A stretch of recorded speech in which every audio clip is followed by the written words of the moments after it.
शिव पुराण रुद्र संहिता तृतीय खंड 50वां अध्याय। विवाह संपन्न और शिवजी से विनोद।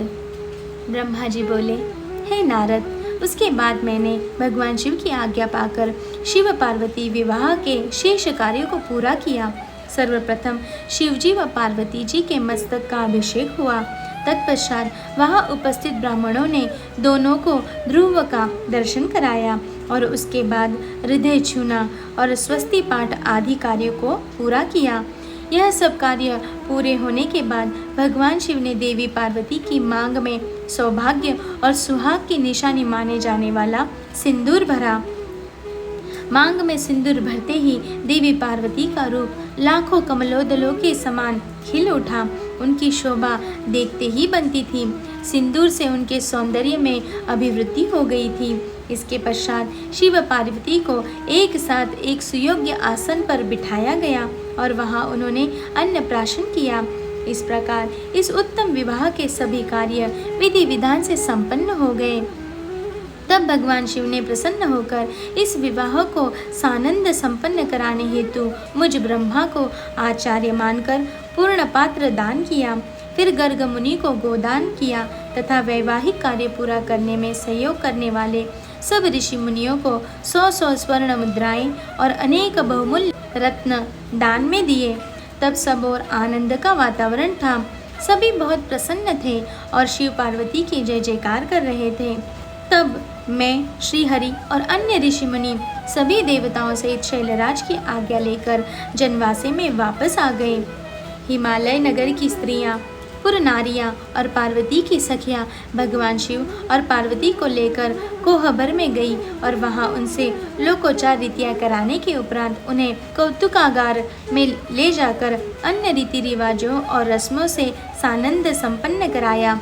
उसके पश्चात उन दोनों को उत्साहपूर्वक केली गृह में ले जाया गया। केली गृह में भगवान शिव और पार्वती के गठबंधन को खोला गया।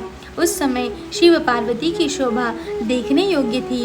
उस समय उनकी अनुपम मनोहर छवि देखने के लिए सरस्वती, लक्ष्मी, सावित्री, गंगा, अदिति, शची, लोपामुद्रा, अरुंधति, अहिल्या, तुलसी, स्वाहा, रोहिणी, पृथ्वी, संज्ञा, शतरूपा तथा रति नाम की 16 दिव्य देवांगनाएं, देवकन्याएं, नाग कन्याएं और मुनि कन्याएं वहां पधारी और शिव भगवान से हास्य विनोद करने लगी।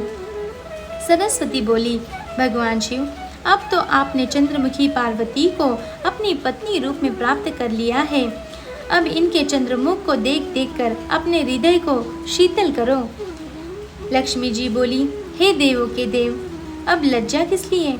अपनी प्राणवल्लभा पत्नी को अपने हृदय से लगाओ, जिससे बिछड़ने के कारण आप दुखी होकर इधर उधर भटकते रहे।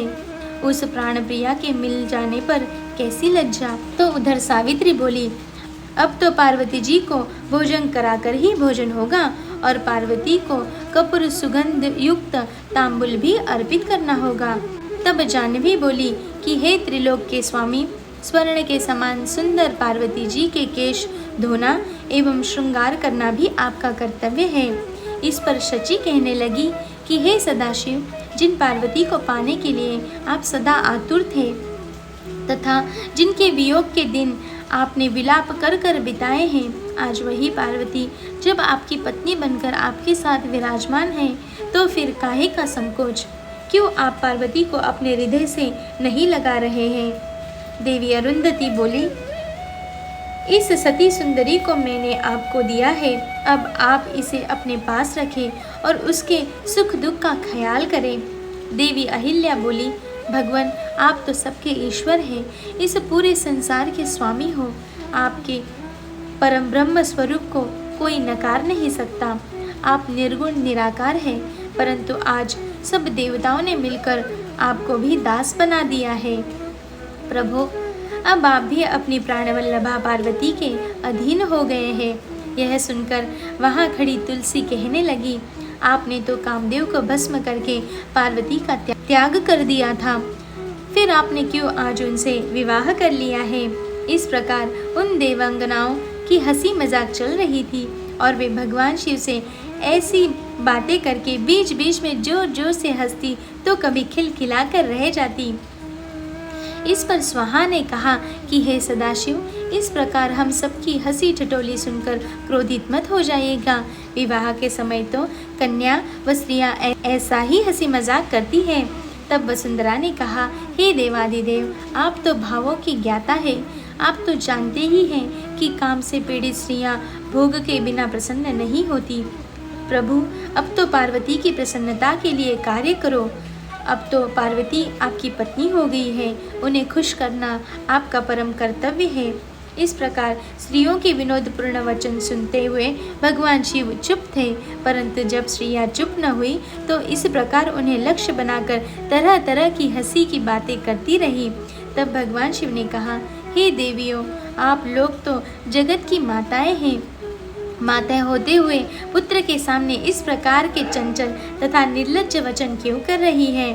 तब भगवान शिव के ये वचन सुनकर सभी स्त्रियां शर्मा कर वहां से भाग गई। अब आगे देखते हैं विवाह में और क्या क्या हुआ।